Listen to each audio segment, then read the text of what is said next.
സമയം രാവിലെ 9 മണി ആയിട്ടുണ്ട്. ജില്ലാ ഓഫീസറായ DM ദീപ തന്റെ സഹോദരി മീരയോടൊപ്പം ഒരു ഓട്ടോറിക്ഷയിൽ ഷോപ്പിങ്ങിനായിട്ട് ടൗണിലേക്ക് പോവുകയാണ്. ആ സമയത്ത് റോഡിൽ പോലീസുകാർ വാഹനങ്ങൾ ചെക്ക് ചെയ്യുന്നുണ്ട്. അവിടേക്കെത്തിയതും ഇവർ സഞ്ചരിച്ച ഓട്ടോറിക്ഷയും പോലീസ് തടഞ്ഞു. ഇൻസ്പെക്ടർ കുമാർ ഓട്ടോ ഡ്രൈവറോട് വാഹനത്തിന്റെ രേഖകൾ കാണിക്കാൻ ആവശ്യപ്പെട്ടു. ഓട്ടോ ഡ്രൈവർ പേടിയോടെ പറഞ്ഞു, "സാർ, എന്റെ രേഖകളെല്ലാം കറക്റ്റാണ്. പക്ഷേ അതെല്ലാം ഞാൻ വീട്ടിൽ വെച്ച് മറന്നുപോയി. നാളെ ഞാൻ അതെല്ലാം സ്റ്റേഷനിൽ വന്ന് കാണിച്ചു തരാം. സാർ, ദയവായി ക്ഷമിക്കണം." ഇത് കേട്ടതും ഇൻസ്പെക്ടർ കുമാർ പറഞ്ഞു, "നിങ്ങൾക്ക് ലൈസൻസ് ഉണ്ടോ? നിങ്ങളുടെ വാഹനത്തിന് ഒരു രേഖയുമില്ല. നിങ്ങൾ ഫൈൻ അടക്കണം. അല്ലെങ്കിൽ വേണ്ട, എനിക്കൊരു 2000 രൂപ തരൂ." ഇതെല്ലാം ഓട്ടോറിക്ഷയിൽ ഇരിക്കുന്ന DM ദീപ കേൾക്കുന്നുണ്ടായിരുന്നു. ഓട്ടോ ഡ്രൈവർ മാന്യമായി പറഞ്ഞു, "സാർ, ഞാനിപ്പോൾ ഓട്ടം തുടങ്ങിയിട്ടേ ഉള്ളൂ. എന്റെ കയ്യിൽ പണമില്ല. 1 രൂപ പോലും ഇതുവരെ കിട്ടിയിട്ടില്ല. പിന്നെ ഞാൻ എങ്ങനെ നിങ്ങൾക്ക് പണം തരും?" ഇത് കേട്ടതും പോലീസ് ഓഫീസർ ചോദിച്ചു, "നിനക്ക് ഇന്നലെ ലഭിച്ച പണം എവിടെ? അതിൽ നിന്നും എനിക്ക് പണം തരൂ." "സാർ, അതെല്ലാം ഇന്നലെ തന്നെ ചിലവായി. വളരെ കുറഞ്ഞ പണം മാത്രമാണ് ഇപ്പോൾ ലഭിക്കാറുള്ളൂ. സാർ, ദയവായി എന്നോട് ക്ഷമിക്കണം. എന്റെ കയ്യിൽ പണമില്ല." ഇവരുടെ സംസാരമെല്ലാം DM ദീപ വീക്ഷിക്കുന്നുണ്ടായിരുന്നു. ഇതെല്ലാം കേട്ട് ആ പോലീസ് ഓഫീസർ ഇങ്ങനെ പറഞ്ഞു, "നീ ഇനി ഒന്നും പറയണ്ട. പണം തന്നില്ലെങ്കിൽ നിന്റെ ഓട്ടോറിക്ഷയെ കണ്ടുകെട്ടും." ഓട്ടോ ഡ്രൈവർ ചോദിച്ചു, "സാർ, എന്റെ ഓട്ടോ കണ്ടുകെട്ടാൻ ഞാൻ എന്ത് തെറ്റാണ് ചെയ്തത്?" ഇത് കേട്ട് ദേഷ്യം വന്ന ആ പോലീസ് ഓഫീസർ ആ ഓട്ടോ ഡ്രൈവറുടെ മുഖത്തേക്കടിച്ചു. "എന്നോട് തർക്കിക്കാൻ നിനക്കെങ്ങനെ ധൈര്യം വന്നു? ഞാനൊരു പോലീസ് ഓഫീസറാണ്." ഇത് കണ്ട് ദീപ ഓട്ടോയിൽ നിന്നും ഇറങ്ങി ആ പോലീസ് ഓഫീസറോട് പറഞ്ഞു, "സാർ, ഇദ്ദേഹത്തെ അടിക്കാൻ നിങ്ങൾക്ക് എന്ത് അവകാശമാണ് ഉള്ളത്? ഇയാളെ തല്ലിയത് കൊണ്ട് ഇതിനൊരു പരിഹാരമാകുമോ? ആ മനുഷ്യൻ എല്ലാ ദിവസവും കഠിനാധ്വാനം ചെയ്ത് ജീവിക്കുന്ന ഒരു ഓട്ടോ ഡ്രൈവറാണ്. അയാൾ പറഞ്ഞതല്ലേ അയാളുടെ കാര്യങ്ങൾ. അത് മാത്രമല്ല, നിങ്ങൾ അയാളിൽ നിന്നും കൈക്കൂലിയും ആവശ്യപ്പെടുന്നു. ഇതൊക്കെ എങ്ങനെ ശരിയാകും?" ഇങ്ങനെയൊക്കെ സംസാരിക്കുന്നത് ആ ജില്ലാ DM ഓഫീസർ ദീപയാണെന്ന് ആ സമയത്ത് അവിടെയുള്ള ആർക്കും അറിയില്ലായിരുന്നു. ദീപയുടെ വസ്ത്രങ്ങൾ കണ്ടാൽ അവൾ ഒരു പാവപ്പെട്ട ഗ്രാമീണ സ്ത്രീയെ പോലെ തോന്നുമായിരുന്നു. ദീപയുടെ സംസാരം കേട്ട് ആ പോലീസ് ഓഫീസർക്ക് കൂടുതൽ ദേഷ്യം വന്നു. അയാൾ ഉറക്കെ പറഞ്ഞു, "ഏയ്, നീ എന്നെ ഉപദേശിക്കുകയാണോ? നീ ആരാണ് എന്നോട് ഇതെല്ലാം പറയാൻ? ഞാനൊരു പോലീസ് ഉദ്യോഗസ്ഥനാണ്. അധികം സംസാരിക്കരുത്. എനിക്ക് വേണമെങ്കിൽ നിന്നെ പിടിച്ച് ജയിലിലടക്കാം." ഇങ്ങനെയൊക്കെ സംസാരിക്കുന്നത് തന്നേക്കാൾ വലിയ ഉദ്യോഗസ്ഥനോടാണെന്ന് ആ സമയത്ത് പോലീസുകാരനായ കുമാറിന് അറിയില്ലായിരുന്നു. ദീപ ശാന്തമായി ചോദിച്ചു, "സാർ, നിങ്ങൾ പോലീസ് എന്ന് പറഞ്ഞ് ആളുകളെ ഉപദ്രവിക്കുകയാണോ? ആളുകളിൽ നിന്ന് ബലമായി കൈക്കൂലിയും വാങ്ങുന്നു. നിങ്ങൾ ചെയ്യുന്നത് നിയമപ്രകാരം വലിയ തെറ്റാണ്." ദീപയുടെ ഇത്തരം സംസാരം കേട്ട് ഇൻസ്പെക്ടർ കുമാറിന് സ്വയം നിയന്ത്രിക്കാൻ കഴിഞ്ഞില്ല. അയാൾ ദേഷ്യത്തോടെ ദീപയുടെ മുഖത്തേക്കടിച്ചു.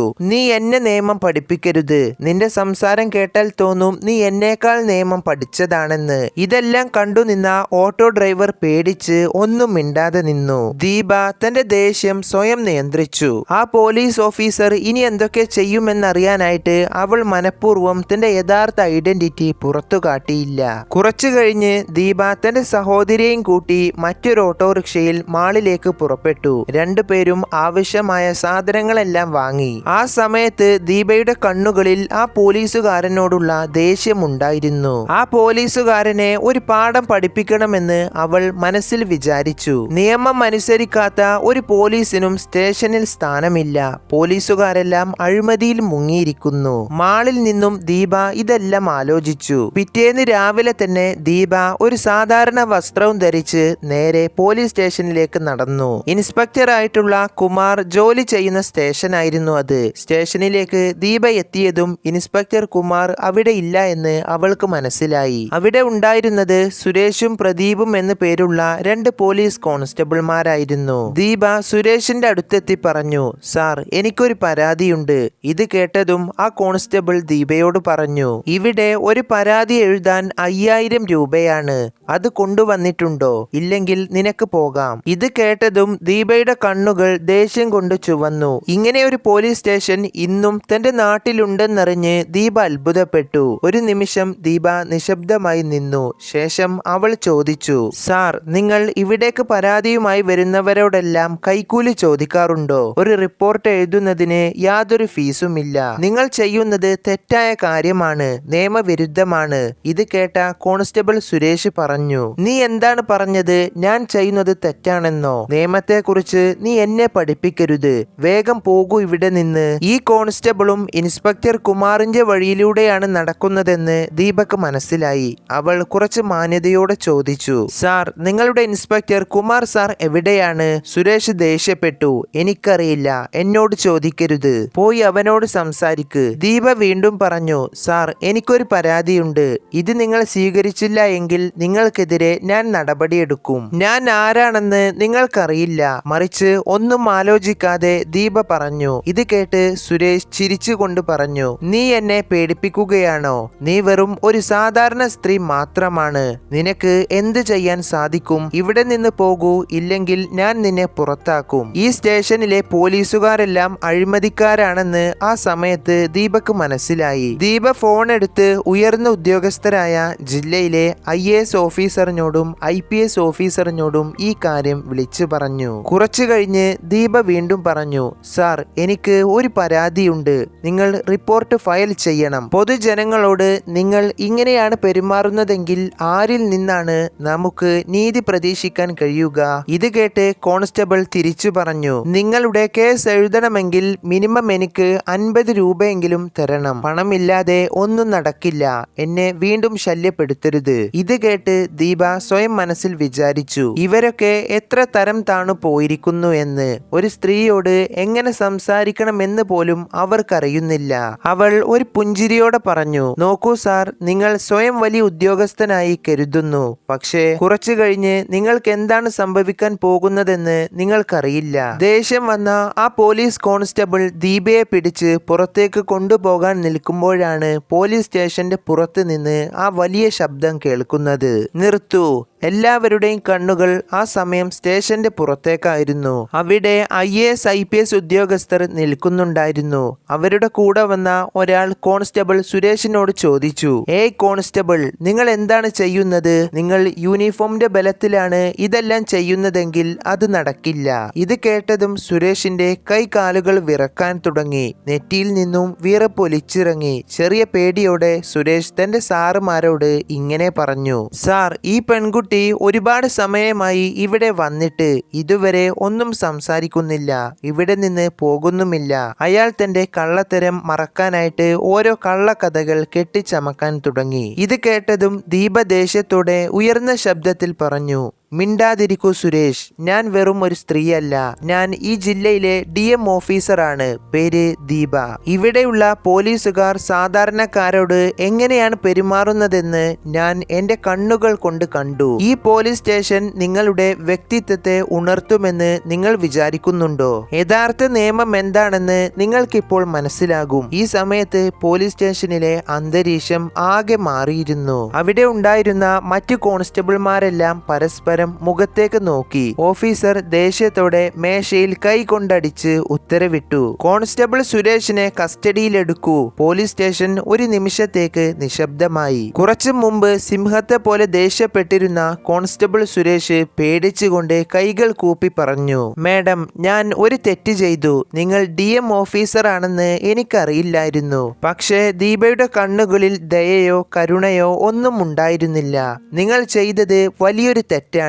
അതിനുള്ളത് നിങ്ങൾ അനുഭവിക്കണം. നിയമത്തെ പരിഹസിക്കുകയും സ്ത്രീകളെ അപമാനിക്കുകയും ചെയ്യുന്നത് ചെറിയ തെറ്റല്ല, അത് കുറ്റകൃത്യമാണ്. DM ദീപ തന്റെ IPS ഉദ്യോഗസ്ഥരോട് സുരേഷിനെ അറസ്റ്റ് ചെയ്യാൻ പറഞ്ഞു. IPS ഉദ്യോഗസ്ഥർ ആംഗ്യം കാണിച്ച് 2 കോൺസ്റ്റബിൾമാർ വന്ന് അയാളെ പിടിച്ച് അറസ്റ്റ് ചെയ്തു. ഈ സമയത്താണ് ഇൻസ്പെക്ടറായിട്ടുള്ള കുമാർ പോലീസ് സ്റ്റേഷനിലേക്ക് കയറി വരുന്നത്. അയാളുടെ മുഖത്ത് ഒരു പരിഭ്രാന്തത ഉണ്ടായിരുന്നു. പക്ഷേ സാഹചര്യം മനസ്സിലാക്കാതെ അയാൾ അകത്തേക്ക് കയറി ചെന്നു. IPS ഉദ്യോഗസ്ഥരുടെ ഇടയിൽ ദീപ നിൽക്കുന്നത് കണ്ട് അയാൾ ഒന്ന് പേടിച്ചു.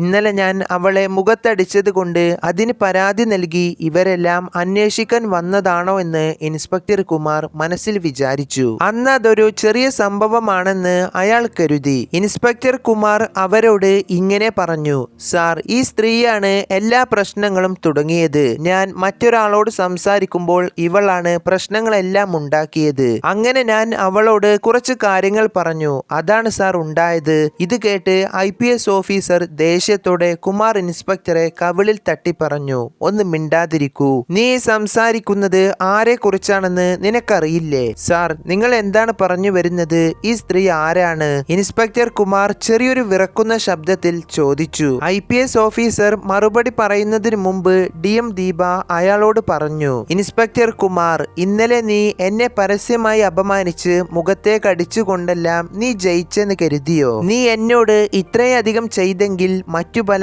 സാധാരണ സ്ത്രീകളായിരുന്നെങ്കിൽ നീ ഇതിനപ്പുറം ഒരു പക്ഷേ ചെയ്യുമായിരിക്കും. ഒരു നിമിഷം പോലീസ് സ്റ്റേഷൻ ആകെ നിശബ്ദമായി. ഇൻസ്പെക്ടർ കുമാറിന്റെ ശരീരം വിറക്കാൻ തുടങ്ങി. ഇന്ന് ഈ നാട്ടിൽ നിങ്ങളെ പോലുള്ള ആളുകൾ ഉദ്യോഗസ്ഥരാണെന്നും പറഞ്ഞ് സാധാരണ ആളുകളെ അപമാനിക്കുകയും അവരിൽ നിന്ന് ബലമായി കൈക്കൂലി വാങ്ങുകയും ചെയ്യുന്നു. പോലീസ് യൂണിഫോമിന് പിന്നിൽ നിങ്ങൾ കാണിച്ചു കൂട്ടുന്നത് വലിയ തെറ്റാണ്. നിയമം എല്ലാവർക്കും ഒരുപോലെയാണ്. ഇത്രയും പറഞ്ഞ് ദേഷ്യത്തോടെ ദീപ ഉറക്കെ പറഞ്ഞു, ഇൻസ്പെക്ടർ കുമാറിനെ അറസ്റ്റ് ചെയ്യുക. ഉടനെ തന്നെ സസ്പെൻഡ് ചെയ്യാനുള്ള റിപ്പോർട്ട് ഫയൽ ചെയ്യുക. 2 കോൺസ്റ്റബിൾമാർ വന്ന് കുമാറിനെ അറസ്റ്റ് ചെയ്തു. പേടിയോടെ കുമാർ DMനോട് പറഞ്ഞു, മാഡം, ദയവായി എന്നോട് ക്ഷമിക്കൂ. ഞാൻ ഒരു തെറ്റ് ചെയ്തു. എന്റെ തെറ്റ് എനിക്ക് മനസ്സിലായി. ഇത് കേട്ട് ദീപ പറഞ്ഞു, നിയമം എന്നത് ആരുടെയും വ്യക്തിത്വത്തെ ചോദ്യം ചെയ്യുന്നില്ല മിസ്റ്റർ ഇൻസ്പെക്ടർ. നിന്റെ ഈ പൊതുക്ഷണാപണം പൊതുജനങ്ങളെ രക്ഷിക്കില്ല. ഇനി കോടതി തീരുമാനിക്കും. ജനങ്ങളോട് ഇങ്ങനെയുള്ള കാര്യങ്ങൾ ചെയ്താൽ എന്റെയും അവസ്ഥ ഇതായിരിക്കുമെന്ന് അവിടെയുള്ള മറ്റു പോലീസുകാർ മനസ്സിൽ വിചാരിച്ചു. ഇൻസ്പെക്ടർ കുമാറിനെയും അദ്ദേഹത്തിന്റെ കോൺസ്റ്റബിൾ സുരേഷിനെയും കൈകളിൽ വിലങ്ങ് വെച്ച് പോലീസ് സ്റ്റേഷന്റെ പുറത്തേക്ക് കൊണ്ടുവന്നു. പുറത്തുകൂടിയ ആളുകൾ ഇവരെ കണ്ടതും എന്തൊക്കെയോ ഉറക്കെ പറയുന്നുണ്ട്. ജില്ലയിലെ 2 പോലീസ് ഉദ്യോഗസ്ഥർ അഴിമതി കാട്ടി നിയമത്തിന്റെ വലയിൽ കുടുങ്ങിയെന്ന് വിശ്വസിക്കാൻ പ്രയാസമായിരുന്നു. ഇന്ന് മുതൽ നമ്മുടെ ജില്ലയിൽ ഇങ്ങനെയുള്ള കാര്യങ്ങൾ ചെയ്യുന്നത് പോലീസുകാരനോ നേതാവോ മറ്റാരായാലും തെറ്റ് ചെയ്താൽ ശിക്ഷിക്കപ്പെടുമെന്ന് IPS ഉദ്യോഗസ്ഥൻ മാധ്യമങ്ങൾക്ക് മുമ്പിൽ പറഞ്ഞു. അവിടെ കൂടിയ ജനങ്ങൾ കൈയടിച്ചു. പലരും മൊബൈൽ ഉപയോഗിച്ച് വീഡിയോ എടുത്ത് സോഷ്യൽ മീഡിയയിലൂടെ അപ്ലോഡ് ചെയ്തു. ശേഷം 2 പേരെയും പോലീസ് വാഹനത്തിൽ കയറ്റി ജയിലിലേക്ക് കൊണ്ടുപോയി. അപ്പോ നമ്മുടെ കഥ ഇവിടെ അവസാനിപ്പിക്കുകയാണ്. ഇത് വലിയൊരു ഗുണപാഠം നിറഞ്ഞ കഥയാണ്. ഇന്നത്തെ കാലത്ത് നടന്നു വരുന്ന കാര്യങ്ങളിൽ ഒന്നുകൂടിയാണ്. ഇത് കേട്ടപ്പോൾ നിങ്ങൾക്ക് തോന്നിയ കാര്യങ്ങളെല്ലാം ഒന്ന് കമന്റ് ചെയ്യുക. അപ്പോൾ അടുത്തൊരു ഇൻട്രസ്റ്റിംഗ് ആയിട്ടുള്ള കഥയുമായിട്ട് കാണാം.